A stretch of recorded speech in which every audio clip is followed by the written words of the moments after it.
आपल्या परिसरातील राजकीय, क्राईम व सामाजिक अपडेट जाणून घेण्यासाठी पाहत रहा स्टार वन न्यूज वर्तमान। शक्तीपीठ महामार्गाविरोधात शेतकऱ्यांचा एल्गार 22, 23 आणि 24 जूनला विटा, कडेगाव आणि पोलूसमध्ये धडक मोर्चाचा इशारा।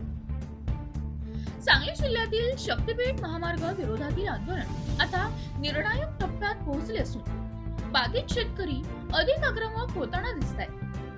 प्रस्तावित शक्तीपीठ महामार्गामुळे हजारो एकर सुपीक शेती, बागायती क्षेत्रे, घरे, विहिरी आणि ग्रामीण अर्थव्यवस्थेवर गंभीर परिणाम होणार असल्याची भावना शेतकऱ्यांमध्ये निर्माण झाली आहे। त्यामुळे या प्रकल्पाविरोधात जिल्हाभर जनआक्रोश वाढत असून शेतकरी संघटितपणे रस्त्यावर उतरू लागले आहेत। याच पार्श्वभूमीवर शक्तीपीठ महामार्ग विरोधी संघर्ष समितीच्या वतीने 22 जून रोजी विटा येथील प्रांत कार्यालयावर, 23 जून रोजी कडेगाव प्रांत कार्यालयावर आणि 24 जून रोजी पलूस तहसील कार्यालयावर भव्य धडक मोर्चाचे आयोजन करण्यात आले आहे। या मोर्चामध्ये हजारो शेतकरी, महिला, युवक आणि ग्रामस्थ, विविध सामाजिक संघटनांचे कार्यकर्ते सहभागी होणार असल्याची माहिती संघर्ष समितीचे निमंत्रक ॲडव्होकेट दीपक लाड यांनी दिली आहे।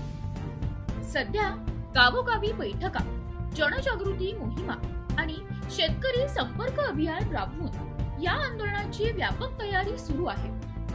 विशेष म्हणजे या बातमीच्या माध्यमातून विटा, कडेगाव आणि पलूस तालुक्यातील समस्त शेतकरी बांधवांना मोठ्या संख्येने मोर्चामध्ये सहभागी होण्याचे आवाहन करण्यात आले आहे।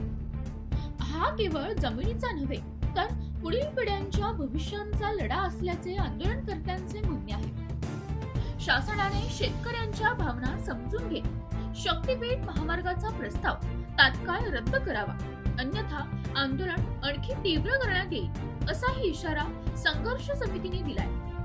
त्यामुळे 22, 23 आणि 24 जून रोजी होणाऱ्या या सलग मोर्चाकडे संपूर्ण सांगली जिल्ह्याचे लक्ष लागले असून शक्तीपीठ महामार्गाविरोधातील लढ्याला नवे बळ मिळणार असल्याचे चित्र दिसत आहे। प्रतिनिधी कीर्ती गायकवाड। तुम्ही ज्या शेतकऱ्याच्या जीवा मत मिळवले, जे आमदारकी मिळवले, तुम्ही तुमच्या वडिलांचं भान राखा। अरे तुमच्या वडिलांनी जी मिळवले ते तुम्ही घालवू नका। आज तुमच्याबद्दल आम्हाला आदर आहे, पण याच खानापूर तालुक्यात आज आमच्यावर अन्याय होत असताना तुम्ही जर बिळात लपून बसायला असेल तर याच्यासारखं दुर्दैव कुठलं नाही। अजून वेळ गेलेली नाही।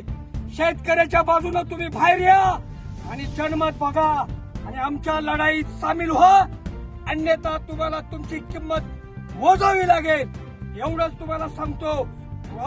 क्रांतिसिंहाच्या वतीनं पलूस, वाळवा, खानापूर, कडेगाव या तालुक्याच्या वतीनं आम्ही सगळ्या शेतकऱ्यांनी ठरवलंय, कुठल्याही परिस्थितीत हुतात्म्याच्या रक्तानं भिजलेली एक इंच भूमी सुद्धा आम्ही देऊ देणार नाही। हाच निर्धार पक्का। म्हणून एकच जिद्द, एकच जिद्द। दीपक लाड एकटा नाही, क्रांतिसिंहाच्या फारस आहेत। कोण कुठल्या बिळात गेला हे महत्वाचं नाही। तुम्ही आम्ही सगळेजण ही लढाई जिंकायची आहे आणि आपला शेतकऱ्याचा एकजुटीचा त्या आव्हानाचा मुकाबला करायचा आहे। रद्द करा, रद्द करा, रद्द करा। इन्क्लाब जिंदाबाद। सामान्य शेतकरी महिला आज सामान्य महिला असामान्य कार्यक्रम करून दाखवते। तर आज महिलांनी पुढे यावं आणि सर्व महिलांनी शक्तीपीठ विरोधात आंदोलनात सहभागी व्हावं आणि दीपक लाड यांनी जसं आम्हाला सहकार्य केलं तसं यापुढे कायम करावं, एवढेच बोलून मी माझ्या अशा बातम्या पाहण्यासाठी आमच्या चॅनेलला लाईक, शेअर, सबस्क्राईब करा।